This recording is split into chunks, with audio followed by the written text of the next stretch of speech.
नमस्कार, मी अभिजित करंडे. माझा विशेषमध्ये आपल्या सगळ्यांचं स्वागत. 8 नोव्हेंबरला नोटाबंदी जाहीर झाल्यानंतर आधी काळा पैसा बाहेर येणार म्हणून मोदी सरकारनं स्वतःची पाठ ठोकून घेतली. नंतर रांगेत लोकांचे जीव जाऊ लागल्यानंतर इमानदार लोकच रांगेत उभे आहेत असं म्हणून त्यांचं सांत्वन करून टाकलं. काळ्या पैशावरचा सर्जिकल स्ट्राईक हा फुसकाबार ठरल्याची टीका होऊ लागल्यानंतर कॅशलेस व्यवहारांकडे मोर्चा वळवला. पण आता हा कॅशलेस व्यवहारांवरतीच मोठी एक शंका, एक प्रश्नचिन्ह व्यापाऱ्यांकडून उपस्थित केलं जाते. कारण या डिजिटल ट्रान्झॅक्शन जे होत आहेत त्याचा भार कोणी पेलायचा हा सगळ्यात मोठा प्रश्न आहे. पेट्रोल पंप चालकांनी तत्परतेनं हात वरती केले आहेत आणि व्यापाऱ्यांच्या संघटनाही आता याच्यावरती आक्रमक झालेल्या आहेत. त्याच्यामुळे याचा भार व्यापारी पेलणार, ग्राहक पेलणार की बँका पेलणार, यावरून आता सावळा गोंधळ सुरू झालेला आहे. याबाबत सरकारचं धोरण ठरलेलं नव्हतं का, हा प्रश्न आहे. त्याच्यामुळे आजचा प्रश्न आहे की मोदींच्या कॅशलेस स्वप्नासाठी आपल्या खिशाला आपण चाट देणार आहोत का, आणि याचा भुर्दंड कोणी सहन करायचा. आणि आपली चर्चेसाठी आपल्या सोबत आहेत भाजपचे आमदार अतुल भातखळकर, काँग्रेसचे प्रवक्ते राजू वाघमारे, रिटेलर्स व ट्रेडर्स फेडरेशनचे अध्यक्ष वीरेन शहा आणि बिझनेस स्टँडर्डचे असोसिएट एडिटर संजय जोग. सुरुवातीला वीरेन शहा यांच्याकडे. वीरेन शहाजी, काय नेमका प्रॉब्लेम काय आहे हे सगळं करताना तुम्हाला? देखिए, सरकार चाहती है डिजिटलाइज किया जाए, सरकार चाहती है पेटीएम यूज किया जाए, सरकार चाहती है डेबिट कार्ड क्रेडिट कार्ड इस्तेमाल किया जाए, जिसका हम स्वागत करते हैं. क्योंकि अगर ब्लैक मनी निकालना है तो सारे ट्रांजैक्शन जो होते हैं वो डेबिट कार्ड क्रेडिट कार्ड या पेटीएम और कोई जरिए से होने चाहिए, जिसका हम स्वागत करते हैं. लेकिन सरकार ने बहुत अच्छा कदम उठाया था जिसमें उन्होंने 31 दिसंबर तक सारे ट्रांजैक्शन टैक्स में एक सब्सिडी की थी, उनको टैक्स नहीं लगेगा. लेकिन अभी जो पेट्रोलियम डीलर्स एसोसिएशन की ओर से एक प्रोटेस्ट जाहिर किया है, क्योंकि उनके ऊपर ये टैक्स कमीशन चालू हो गया है. हमारे जो एस्टैब्लिशमेंट है, रिटेल दुकानदार और होटल्स और छोटे छोटे जो ट्रेडर्स है, जिन्होंने तो हाल ही में ये स्वाइप मशीन और पेटीएम की सुविधा ली है, उनको ये इमीडिएटली उनको भी एक ट्रांजैक्शन टैक्स या एमडीआर कहा जाए, मर्चेंट डिस्काउंट रेट, ये सारा लगेगा. जो प्रतिशत है वो 1.5% से लेके 4% टैक्स कमीशन के रूप से एस्टैब्लिशमेंट को, बैंक को देना पड़ेगा. और उसके ऊपर 15% सर्विस टैक्स लगेगा जो सरकार को जाएगा. अच्छा, तो अगर सरकार का निर्णय ये है कि डिजिटलाइज करना चाहिए, सरकार का निर्णय है debit card credit card transaction होना चाहिए, तो फिर टैक्स क्यों कमीशन होना चाहिए? सरकार को बैंक के साथ नेगोशिएट करना चाहिए. पूरे जो ट्रांजैक्शन टैक्स और एमडीआर है वो पूरे हटा देने चाहिए. और उसके ऊपर जो सर्विस टैक्स है वो तो सरकार के हाथ में इमीडिएटली अनाउंस करना चाहिए कि डिजिटलाइज इकोनॉमी को, कैशलेस इकोनॉमी को बढ़ावा देने के लिए हम पूरे सर्विस टैक्स, क्रेडिट कार्ड और डेबिट कार्ड और दूसरे जो ई ट्रांजेक्शन है उसके ऊपर हम निकाल दे रहे हैं. तो इससे लोगों को, ज्यादा से ज्यादा लोग एस्टैब्लिशमेंट वाले एक्सेप्ट करेंगे. अच्छा, नहीं तो क्या होगा, जिसका मार्जिन बहुत कम है, जैसे मोबाइल दुकान वाले हैं. अच्छा वीरेन शाहजी, माझा एक छोटासा प्रश्न आहे की याच्या आधी पण तुमच्याकडे काहीतरी कॅशलेस व्यवहार होतच असतील ना, डिजिटल व्यवहार होतच असतील, तर त्यावेळेला तुम्ही तो भार कोण पेलत होतं? ये ब्लैक मनी को हटाने के लिए सरकार का कदम है, उसको हम स्वागत करते हैं. पहले सारे बिजनेस 60%, 70% कैश में होता था, सिर्फ 20-25% क्रेडिट कार्ड से होता था. अभी क्रेडिट कार्ड का बढ़ावा सरकार ने खुद कहा है कि डिजिटलाइज करना चाहते हैं. सरकार ने खुद कहा है debit card credit card transaction ज्यादा करो और ईमानदार और ब्लैक मनी को हटाने के लिए आप सब आगे आइए. हम लोग सब आगे आए हैं. अभी ये हो रहा है कि टैक्स डाल देंगे, कमीशन डाल देंगे, तो फिर ब्लैक इकोनॉमी वापस आ जाएंगी. दुकानदार कहेंगे कस्टमर को कि भाई आपको अगर क्रेडिट कार्ड से देना है तो आपको 2% या 3% टैक्स देना पड़ेगा. तो इससे अच्छा आप कैश दे दीजिए. इस प्रकार से जो पहले होता था ये वापस शुरुआत हो जाएगी. तो फिर जो सरकार का मकसद है डिजिटलाइज करना, अच्छा, वो मकसद नाकामयाब होता है. तो मैं इनके लिए बहुत छोटी चीज है कि सर्विस टैक्स हटाया दिया जाए और ट्रांजैक्शन टैक्स और एमडीआर टैक्स कमिशन निकाल दिया. नक्कीच वीरेन शहानी सांगितलं की जर असं काही झालं तर मोठा गोंधळ होईल आणि लोक कॅशच्या व्यवहारांकडे जातील. आपल्यासोबत भाजपचे आमदार आहेत अतुल भातखळकरजी. मुद्दा असा आहे ना की आपण धोरणच ठरवतो, म्हणजे आपण कॅशलेस इकॉनॉमीकडे जायचं ठरवलं पण त्याच्याबद्दलचं धोरण नाही ठरवलं, त्याच्याबद्दलच्या क्लॅरिटी आपल्याकडे नव्हती. म्हणजे सर्व्हिस टॅक्स असणार की नाही असणार, मग त्याचा जर डिजिटल ट्रान्झॅक्शन केलं तर त्याच्यावरचा जो कर आहे तो कोण भरणार, बँक भरणार, तो बँक बेअर करणार, ग्राहक बेअर करणार की तो व्यापारी बेअर करणार, ह्या सगळा सावळा गोंधळ का निर्माण करून ठेवला आणि आता हा सोडवणार कसा तुम्ही? आणि पहिली गोष्ट, ज्या मुद्द्यावर तुम्ही आज चर्चा ठेवली आहे तो मुद्दा आता तात्पुरता संपलेला आहे, कारण धर्मेंद्र प्रधानांनी हे स्पष्ट केलेलं आहे आणि त्यामुळे काल रात्री बँकांनी पण स्पष्ट केलेलं आहे. हा पहिला मुद्दा. दुसरी गोष्ट, डिजिटल अर्थव्यवहारामध्ये 1% अर्धा% टॅक्स लागतो, हे काही नवीन निर्माण झालेलं नाहीये. हे जेव्हा केव्हा डिजिटल व्यवहाराला सुरुवात झालेली आहे तेव्हापासून हे सगळी कर प्रणाली किंवा चार्जेस आपण ज्याला म्हणू अशा पद्धतीचे चार्जेस आहेत. वीरेन शहांनी असं म्हटलं की काळा पैसा संपला पाहिजे आणि कॅशलेस इकॉनॉमीकडे आपण गेलो पाहिजे, हे त्यांनी म्हटल्याबद्दल त्यांचं मी स्वागत करतो. आणि हे खरं आहे की या देशातली बहुसंख्य जनता, सर्व स्तरामधली, सर्व प्रकारामधली जनता ही मोदींच्या या निर्णयाच्या पाठीशी 100% उभी आहे. आजच्या विदर्भातल्या निकालांनी सुद्धा ते पुन्हा एकदा सिद्ध केलेलं आहे. तुम्ही हे जे काही म्हणताय सावळा गोंधळ झाला आहे, काहीतरी भयंकर घडलेला आहे, ते असं काही भयंकर घडलेलं नाही, काही सावळा गोंधळ घडलेला नाहीये. पूर्वी सुद्धा डेबिट कार्डावरनं, क्रेडिट कार्डावरनं तुम्ही जे व्यवहार करत होतात तेव्हा चार्जेस हे घेतलेच जायचे. काही काळाकृती सरकारने त्याला सूट दिली होती आणि त्यामुळे ती सुटीची मुदत संपल्यानंतर पुन्हा ते 1%पर्यंतचे जे चार्जेस आहेत हे चार्जेस घेण्याला तर सुरुवात झाली आहे. एवढाच त्यातला मुद्दा आहे. भातकर, तुम्हाला असं म्हणायचं आहे का की व्यापाऱ्यांनी इथं आडमुठेपणा सुरू केलाय, व्यापाऱ्यांनी हे सहन करायला पाहिजे पण ते करत नाहीत आणि त्यांनी सरकारची कोंडी करायला सुरुवात केली, असं तुम्हाला म्हणायचं आहे का थेटपणे? मला असं काहीही म्हणायचं नाहीये आणि मी असं काही म्हटलेलं नाहीये आणि आतापर्यंत मी जी काही बोललेलो आहे त्याच्यातून असं काही ध्वनित होत नाहीये. क्रमांक 1, मुद्दा एवढाच आहे की डिजिटल इकॉनॉमी याचा अर्थ फक्त डेबिट आणि क्रेडिट कार्डावरूनच पेमेंट करायचं असा मर्यादित अर्थ आपण कोणीही घेऊ नये. डिजिटल इकॉनॉमी करता पेटीएम सारखी, काय ते अजून मोबिलिक सारखी असतील वॉलेट, ई वॉलेट ज्याला म्हणतात, त्याच्या माध्यमातूनच आपल्याला जावं लागेल अशी कोणी म्हणायची आवश्यकता नाहीये. सर्वात चांगलं जे माध्यम आहे ते आहे यूपीआयचं, जे ऑलरेडी यूपीआयच्या माध्यमातून 17-18 बँका या ऑलरेडी या माध्यमामध्ये आलेल्या होत्या, ज्या माध्यमातून पेमेंट करणं हे पूर्णपणे निःशुल्क आहे. क्रमांक 1. 2, पेमेंट कॉर्पोरेशन ऑफ इंडिया जे स्थापन केलंय ते सरकारचं आहे, त्याच्यावर आरबीआयचे प्रतिनिधी आहेत आणि त्या बँकांचे प्रतिनिधी आहेत आणि त्यामुळे डिजिटल पेमेंट करणं याचा अर्थ फक्त क्रेडिट कार्ड आणि डेबिट कार्डच वापरावं लागतं किंवा जी काही पेटीएम आणि अजून कुठल्या ई वॉलेट्स आहेत हीच वापरावी लागतात असं कोणीही समजण्याचं कारण नाहीये. यूपीआय सारखं अत्यंत चांगलं आहे. ज्या फोनला इंटरनेट फॅसिलिटी नाही त्या फोनवर सुद्धा तुम्ही मोबाईल बँकिंग करू शकता. ठीक आहे भातकर, तुम्ही मला तुम्ही जे सांगता आहात मग याचा अर्थ असा आहे की एखाद्याला जर क्रेडिट कार्डनी पेमेंट करावं लागलं आणि त्याचा जर भार जाणार असेल तर तुम्ही त्याच्यातून करू नका असं तुम्ही म्हणताय आणि अशा वेळेला तुम्ही ते पेटीएम वापरू नका किंवा तुम्हाला पेटीएम हा एकमेव पर्याय नाहीये वगैरे अशा गोष्टी तुम्ही सांगताय. ठीक आहे, हरकत नाही. वीरेन शहांना मात्र ते पटत नाहीये, ते म्हणतात की असं नाहीये. अशा गोष्टी ती वस्तुस्थिती आहे. वीरेन शाह, आई थिंक मैं बीजेपी के जो रिप्रेजेंटेटिव है उनको कहना चाहूंगा कि सबसे ज्यादा जो इन्फॉर्मेशन है हमारे पास है. जो पेटीएम जो है वो अभी शुरुआत हुई है उसकी और उसका इस्तेमाल 0.001% होता है.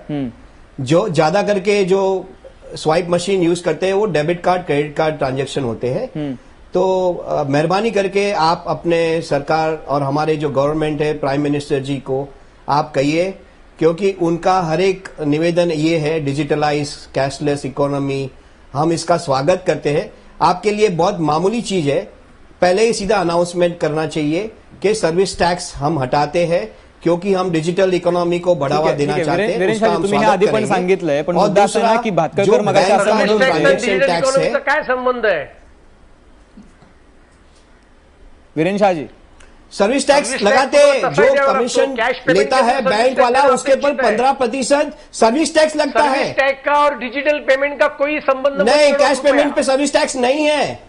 आप सर्विस देते हैं, बैंक वाले कमीशन लेते हैं, उसकी जो सर्विस लेती है उसका सर्विस टैक्स है. ये सरकार को जाता है. आपकी अगर होमवर्क ठीक नहीं किया तो मैं आप ज्यादा नहीं बोल सकता इसके ऊपर. वीरेन शाहजी चिडले. मुद्दा असा, वीरेन शाहजी त्यांनी जाता असंही म्हटलं की याच्या आधी पण हे सगळे असे व्यवहार होत होते, मग आताच काय प्रॉब्लेम आहे? मग आधी तुम्ही 30% व्यवहार करतच होतात की असं पण म्हणाले भातकर. मग आता काय प्रॉब्लेम आहे तुम्हाला? मैं इसलिए कहना चाहूंगा क्योंकि सरकार का जो नोटबंदी के लिए, डीमोनेटाइजेशन के लिए जो कदम उठाया था उसमें ब्लैक मनी को नाबूद करने का था।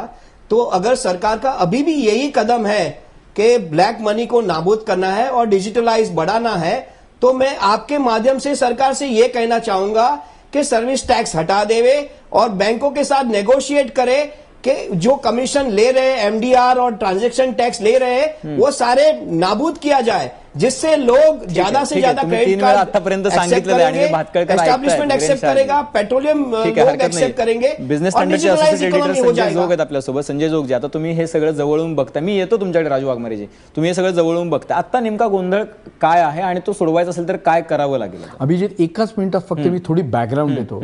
आपल्या भारताचे जे प्राईम मिनिस्टर नेहमी सांगतात 125 कोटी जनतेने ब्लॅक मनीच्या विरोधातलं हे जे वॉर आहे त्याला ऍक्सेप्टन्स दिला, ज्याचा आता अतुलने रेफरन्स केला. फक्त बॅकग्राऊंड गेला 2015चं स्टॅटिस्टिक्स मिनिस्ट्री ऑफ फायनान्स आणि आरबीआयचं आहे, त्यानुसार जवळपास 98% ट्रान्झॅक्शन जी आहे ती कॅशमध्ये. त्यानंतर जवळपास 11% कन्झ्युमर्स हा डेबिट कार्ड वापरले 2015 मध्ये.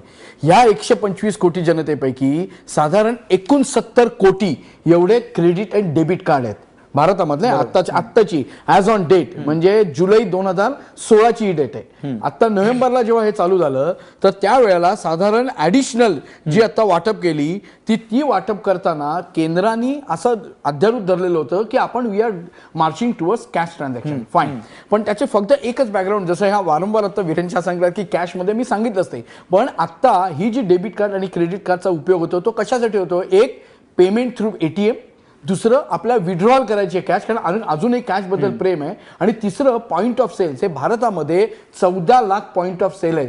त्या पॉइंट ऑफ सेलच्या थ्रू जे काय पेमेंट करायचं आहे त्यासाठीच आता क्रेडिट आणि डेबिट कार्डचा होतोय. आधी काय ट्रान्झॅक्शन का आपण कॉस्ट भरत नव्हतो का? भरत होतो ना, पण मेजॉरिटी काय होतं आता जसं आता हे व्यापारी म्हणून ते परत ते म्हणतायत. आणि परत एक अभिजित, आजची जी सूट दिली ना ही घातक आहे माझ्या दृष्टीने. एकदा प्राईम मिनिस्टरनी, एकदा आरबीआयनी, एकदा मिनिस्ट्री ऑफ फायनान्सने हा निर्णय घेतला होता की डिसेंबर 31 पर्यंत ही कन्सेशन ऍप्लिकेबल होईल आणि 1 जानेवारीपासून याच्यावर हा टॅक्स लागला जाईल. आज जर का पेट्रोलियम जे काय डीलर्स असोसिएशनने हे जे केलेलं आहे आणि त्याला गव्हर्नमेंट ऑफ इंडिया जी सकम झाली आहे, मला असं वाटतं मोस्ट अनफॉर्च्युनेट आहे. अशा पद्धतीने जर का प्रत्येक सेक्टर मधले ट्रेडर्स आणि जे व्यापारी आहेत ते जर करू लागले तर मग मुळात अतुल जे म्हणतोय ते ज्या ह्या डिजिटल इकॉनॉमी, कॅशलेस इकॉनॉमीला कुठेतरी हरताळ पासण्यासारखं होईल. त्यामुळे मला आता नक्की असं वाटतंय की ह्याच्यामध्ये आता सरकारने इंटरव्हीन करावं, इमिडिएटली सांगावं की हे 1% टॅक्स आहे तो लागेलच, परंतु या संदर्भातली जी काही कन्सेशन असेल, इन्सेंटिव्ह असेल ते याचा आम्ही नक्की विचार करू. म्हणजे एका बाजूला तुम्ही कॅशलेस डिजिटल इकॉनॉमीचा जो काय आता आपण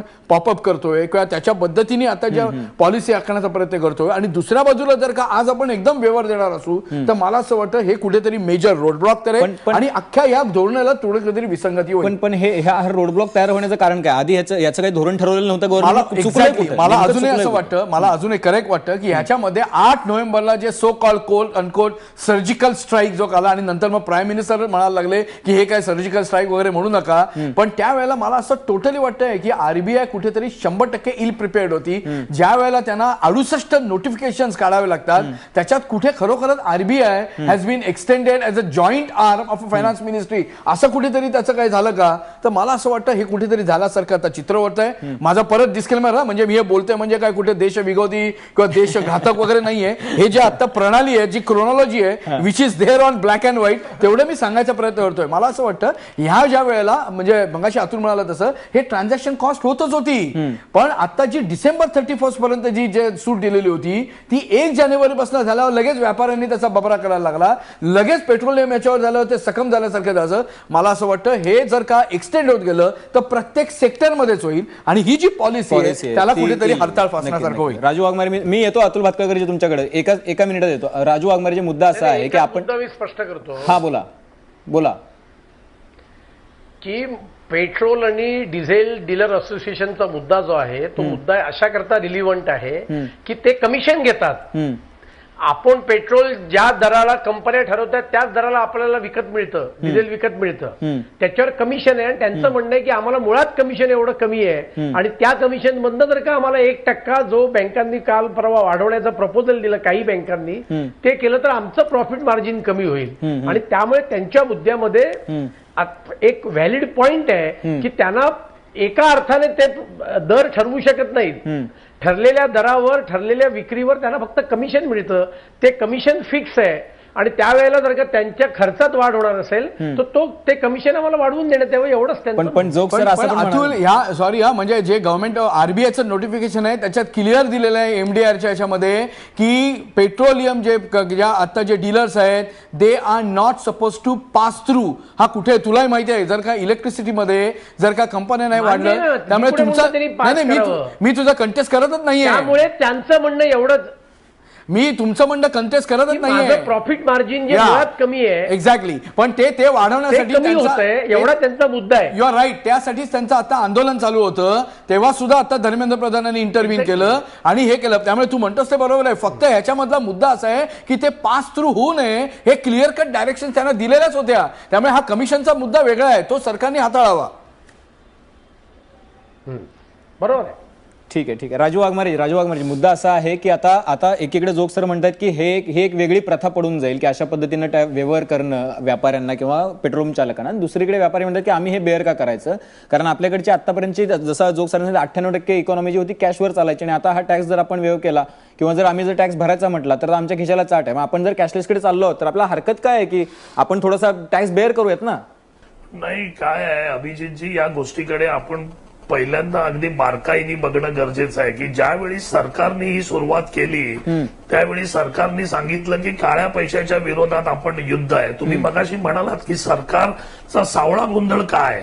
सावळ्या गोंधळाचं कारण असं आहे की कॅशलेसची सुरुवातच नव्हती मुळात. कॅशलेस हे नंतर जॉईन झालेलं म्हणजे काळ्या पैशाचं धोरण ज्यावेळी फसतंय हे सरकारच्या लक्षात आलं त्यावेळी कॅशलेसची नवीन टूम सरकारने काढली.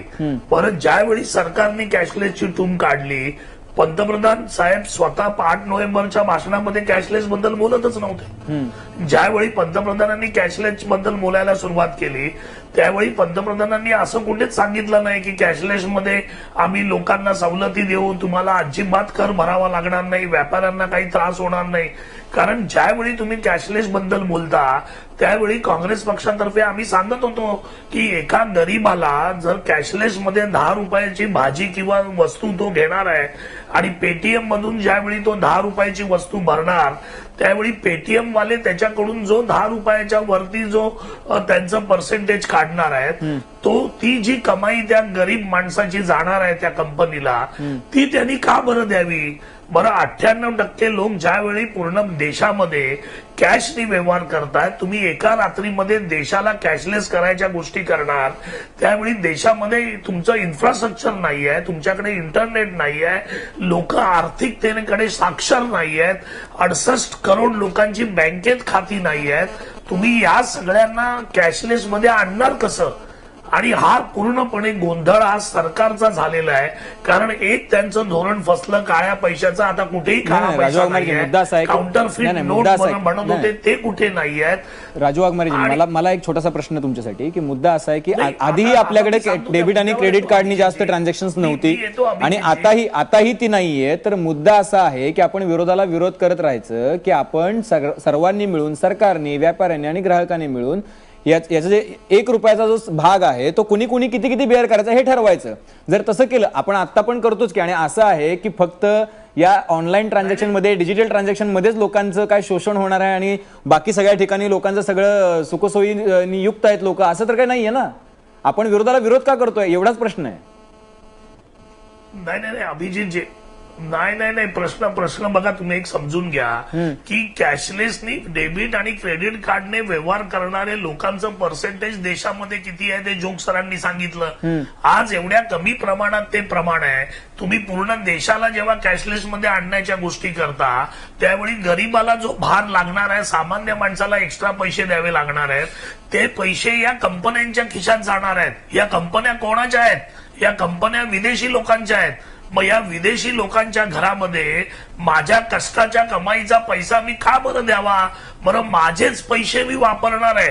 कॅशलेसमध्ये काय होतं डेबिट कार्डमध्ये काय होतं माझ्या कमाईचे पैसे माझ्या बँकेत आहेत ते पैसे फक्त ही कंपनी घेते माझेच पैसे आणि ते समोरच्याला देते आणि त्याच्यामध्ये माझ्याकडून टॅक्स घेते कमिशन घेते आणि ऍज वेल एज ते मी पुन्हा एकदा स्पेसिफाय करतो आपल्याकडे एक उदाहरण देऊन स्पेसिफाय करतो पैसा का द्यायचा. ठीक आहे हे जर द्यायचं असेल तर पंतप्रधानांनी या अगोदर सांगायला पाहिजे ठीक होतं आहे की राजू सगळ्या वाघमारेजी, मी एक देशाच्या उदाहरण देऊन सामान्य तुम्हाला माणसाला काही एक गोष्ट हा स्पेसिफाय भूर्दंड करायचा सहन प्रयत्न करावा करतोय. लागणार मला आहे. एक सेकंद हे द्या. पैसे जास्त द्यावे लागणार आहेत गरिबांच्या खिशात राजू वाघमारेजी थांबा, तुम्ही एक सेकंद द्या मला, एक सेकंद द्या मला. असं आहे राजू वाघमारेजी की आपल्याकडे ना आता तुरीचा भाव जो आहे ना बाजारातला तो 5,500 रुपये MSP, पण शेतकऱ्याला मिळतात 4,200 रुपये. शोषण तिथं पण होतं. ठीक आहे, ऑनलाईन ट्रान्झॅक्शन केल्यामुळं आता असं आहे की ते ऑनलाईन ट्रान्झॅक्शन केल्यामुळं रुपया 2 रुपये 5 रुपयांनी या शोषणाचा भाग अतिभार पडणार आहे शेतकऱ्यावरती किंवा त्याच्यावरती, असं नाहीये. माझं म्हणणं असं आहे की तुम्ही जे 1,000 रुपये त्याच्या हातात टेकवत नाही ना, तुम्ही ज्याला 4,200 रुपये देता ना, त्याआधी तुम्ही 5,200 रुपये द्यायला सुरुवात करा आणि मग त्याचे 5 रुपये ऑनलाईन ट्रान्झॅक्शन मध्ये कटू द्या, त्याला वाईट नाही वाटणार. हा मुद्दा आहे. मुद्दा असा आहे की फक्त या कंपनीच्या खिशात जाणार आहे, त्या कंपनीच्या खिशात जाणार आहे म्हणून आपण विरोध करायला नाही पाहिजे, इतकंच. नाही, आणि वीरेन शाह मगाशी, अभिजित वीरेन शाह मगाशी बोलत होते ना की म्हणे ते कॅश मध्ये लागत नाही. अरे मेजर इश्यू तोच आहे ना की अजूनही व्यापाऱ्यांना जी आता झालेले आहे की जो द्यायचा आणि जो घ्यायचा, जो काही रोकड आहे त्याच्यातनं मुळात हा मेन तोच इश्यू Main तोच आहे. issue आहे. त्यामुळे they don't want to sacrifice ना. वीरेन शहाजी, मी पुन्हा एकदा तोच प्रश्न विचारतो. हा मुद्दा असा आहे की आपण जर टॅक्सचे जे पैसे आहेत ते 3 टप्प्यामध्ये किती व्यापाऱ्यांनी किती बेअर करायचे, ग्राहकांनी किती बेअर करायचे आणि बँकेने किती बेअर करायचे, हे जर एकदा ठरलं तर तुमचा पण विरोध असण्याचं काही कारण नाही ना. मग देखिए मैं बहुत स्पष्ट करना चाहता हूँ, जो बड़े एस्टैब्लिशमेंट है उनको कोई तकलीफ नहीं है क्योंकि ये कोई कंज्यूमर नहीं देते, जो एस्टैब्लिशमेंट है वही इसको बेयर करता है. लेकिन ये जो डीमोनेटाइजेशन के बाद जिस प्रकार से डिजिटल इकोनॉमी में बढ़ावा आया है, जिस प्रकार से पेटीएम, जो छोटे छोटे हॉकर्स है या छोटे छोटे स्टॉल वाले हैं या बाजी वाले हैं, जिन्होंने ये पेटीएम लिया है उसको भी आज अगर वो ट्रांजैक्शन टैक्स या MDR कमीशन देना पड़ेगा, उसके ऊपर 15% सर्विस टैक्स देना पड़ेगा, तो वो कल उठ के जो ये आपका 25 से 50% जो बढ़ा है स्वाइप मशीन या पेटीएम या और कोई, जिसका जो कमीशन लगता है, जिसका जो सर्विस टैक्स लगता है, ये सारे लोग इसमें से हट जाएंगे. हमें कोई चिंता नहीं है. अगर सरकार चाहती है कि ब्लैक मनी वापिस आ जावे, कैश इकोनॉमी वापिस आ जावे, तो ये बिल्कुल करे. हम लोग टैक्स देने को भी तैयार है. आप सोचिए सरकार को डिजिटल इकोनॉमी करना है या कैश इकोनॉमी करना है. हम लोग डिजिटल इकोनॉमी के लिए तैयार है.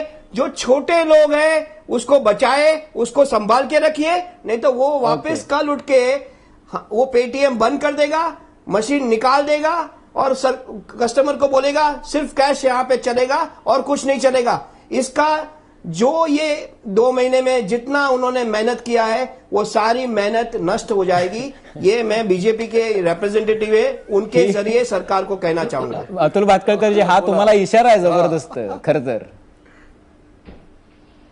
हा इशारा आहे जबरदस्त. वीरेन शाह म्हणतात की जर तुम्ही असं केलं तर आम्ही लोक काढून टाकतील ते मशीन्स, POS मशीन्स आणि पेटीएमनी घेणं बंद करतील आणि मग कॅशने व्यवहार करावा लागेल आणि तुमचं जे कॅशलेस इकॉनॉमीचं स्वप्न आहे ते भंग होऊन जाईल.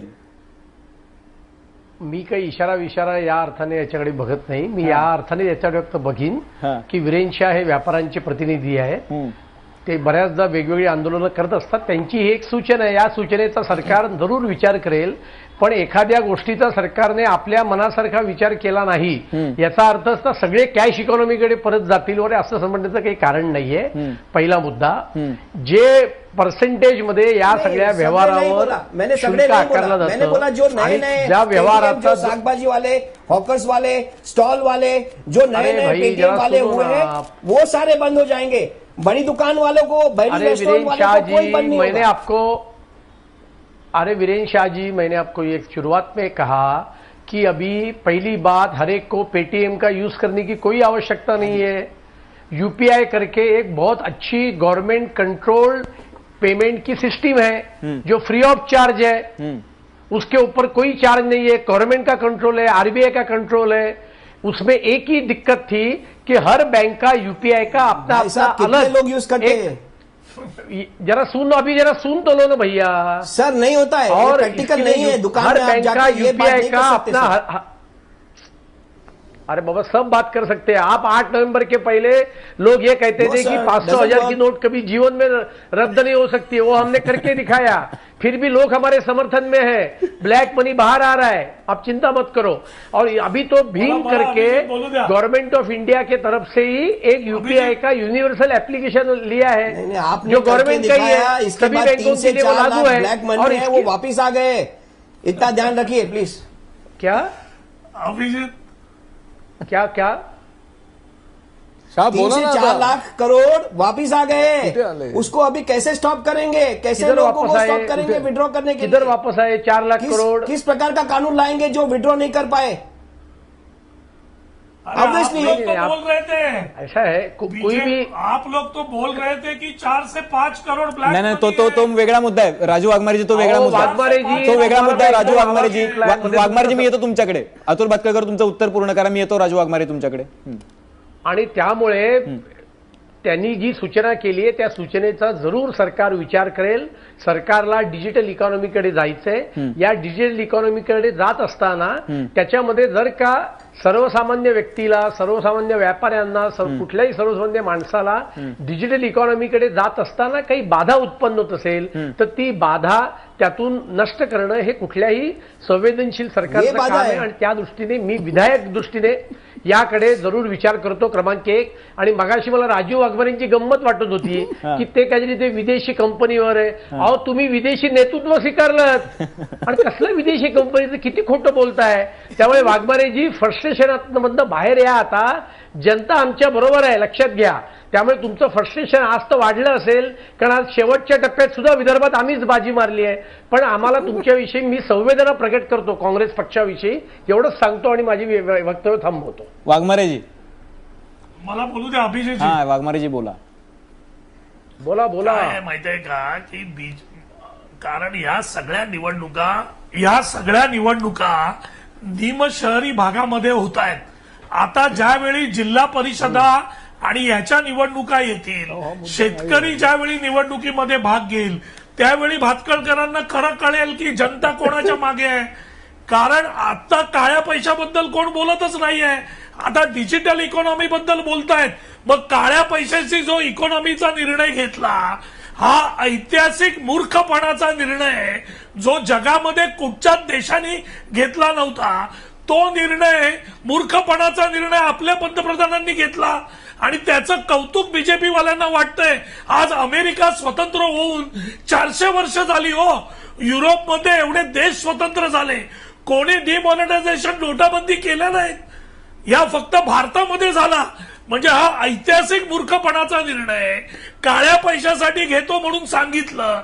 आता काळ्या पैशाला सोडलं आणि डिजिटल इकॉनॉमीच्या गोष्टी करतायत. आणि डिजिटल इकॉनॉमीसाठी अहो बँका कुठे आहेत, लोकांची बँकेत खाती कुठे आहेत, किती लोक कार्ड वापरतात, किती लोक आर्थिक साक्षर आहे, याची माहिती पंतप्रधानांना पण नाही आहे आणि सरकारला पण नाही आहे. ठीक आहे राजू वाघमारेजी, म्हणून ओरडत बसायचं. अहो किती पर्सेंटेज लोक वापरू शकतात. ठीक आहे अतुल भातकर उत्तर द्या, शेवटचा 1 मिनिट आहे. नाही, पहिली गोष्ट एवढं माहिती नाही, तेवढं माहिती नाही, ऐतिहासिक मूर्खपणा आहे.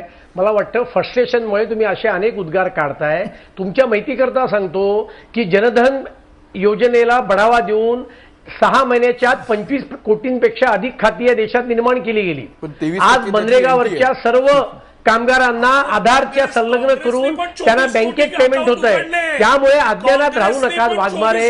एकच खोटी गोष्ट वारंवार बोलून जनता आमच्या बरोबर आहे ना.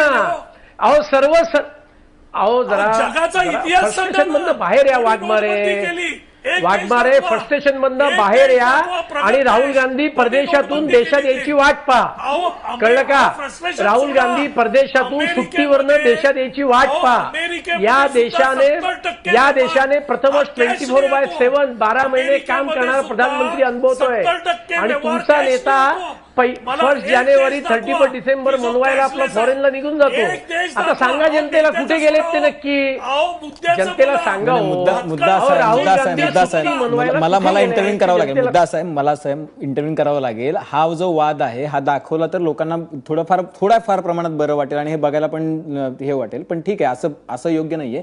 आपला मुद्दा आहे तो कॅशलेस इकॉनॉमीचा आणि त्याच्याबद्दल जो आता ग्राहकांनी गळा काढायला सुरुवात केली, व्यापाऱ्यांनी जो त्याच्याबद्दलचा विरोध दर्शवला आहे त्याचा शेवटचे काही मिनिट आहेत. मला जोग सर परत एकदा तुमच्याकडे यायचं, याच्यावरचा उपाय, शेवटचा उपाय काय असू शकतो? एक तर नक्की मी सांगेन, बँक काय कुठली चॅरिटी म्हणून ते चालवत नाहीत. एका वेळेला ज्या वेळेला 85,000 बँकेच्या ब्रँचेस, 2.3 लाख एवढे असणारे एटीएम्स आणि त्याचबरोबर जे 14 लाख मी बोलतोय पॉइंट ऑफ सेल जे आहेत आता अवेलेबल, अशा वेळेला जर का चालवायचं असेल तर कुठल्याही डिजिटल इकॉनॉमीमध्ये तुम्हाला जर शिरायचं असेल तर त्याच्यावरच्या ट्रान्झॅक्शन कॉस्ट ही कोणाला तरी बेअर करावीच लागेल. एक, त्यामुळे ह्यासाठी सरकारने आता निष्ठुर व्हायला लागेल. हे जे कुठलाही जो ट्रान्झॅक्शन कॉस्ट असेल तर ते कुठले ग्राहक आणि आता वीरेंच्या आता म्हणतात तसं व्यापारी वगैरे तो एका ह्याच्यात झालं ना, पण त्यांना सर्वांना मग मिडल क्लास तो बेअर करतोय, वर्किंग क्लास करतोय, त्याला बोलणारं कोणी प्रतिनिधी नाही ना, म्हणून ते शांतपणे करतायत. पण व्यापारी इज अन सायझेबल कॅपॅसिटी, त्यामुळे ते करतायत. त्यामुळे मला असं वाटतं एक तर आज गव्हर्नमेंट ऑफ इंडियाने क्लिअर करावं की ही जी एक्सेप्शन केलेलं आहे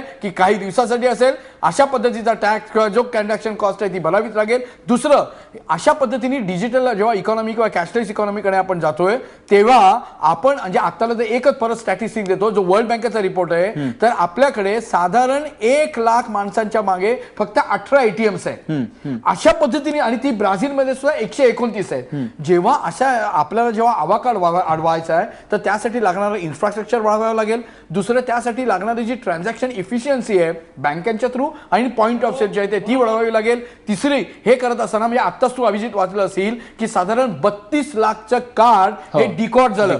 मला असं हे डेंजरस आहे, म्हणजे उद्या माझी तुमच्याकडे येऊ शकते, अतुल भाटकरांची व्हायचे. मला असं वाटतं जेव्हा डिजिटल इकॉनॉमीमध्ये शिरतोय तर ह्या डाटाचं संरक्षण कसं राहील याकडे निश्चितने द्यायला लागेल. आणि चौथं जे मला अजूनही महत्वाचं वाटतं की हे सर्व करत असताना if it has to be a participative movement, तर अजूनही जे ग्राहक आहेत माझ्या तुझ्यासारखे जे बँकेत जाऊन पैसे भरणारे आणि काढणारे आहेत त्यांना कुठेतरी डिजिटल इकॉनॉमीची लिटरसी आपण टिकवणार आहोत का याकडे लक्ष दिलं तरी मला असं वाटतं हे जे मोठे कॅम्पेन आहे ते सक्सेसफुल होऊ शकेल. नक्कीच. आणि अतिशय मी कार्यक्रमाच्या शेवटाकडे आहेत. अतुल भातकरजी, सरकार निष्ठुर होणार का, हो किंवा नाही, इतकाच त्यातला मुद्दा आहे.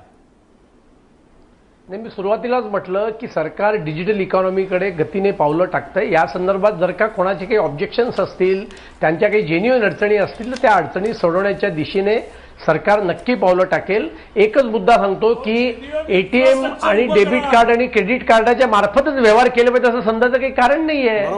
आता बहुसंख्य भारतीयांकडे मोबाईल आहेत, भीम सारखे ऍप्लिकेशन आहे, युपीआय आहे, त्यामुळे या मुद्द्यावर जायचं कारण नाही. ठीक आहे, तो मुद्दा तुम्ही सांगितला, तो मुद्दा तुम्ही नमूद केलेला आहे वारंवार. आणि अगदीच म्हणजे आपल्याला जर डिजिटल इकॉनॉमी आणि डिजिटल ट्रान्झॅक्शन्स आणि कॅशलेस इकॉनॉमीकडे जायचं असेल तर त्याचा भार आपल्याला सगळ्यांना मिळून पेलावा लागेल. आणि त्याबद्दल जर आता ज्या पद्धतीने व्यापारी आक्रमक झालेत, जर हे सगळ्या स्तरातले व्यापारी आक्रमक झाले तर मात्र ह्या कॅशलेस स्वप्नाचा बोजवारा उडायला फार वेळ लागणार नाही. आपल्या सगळ्या मान्यवरांनी चर्चेसाठी वेळ दिला त्याबद्दल धन्यवाद. तुम्ही पाहत राहा एबीपी.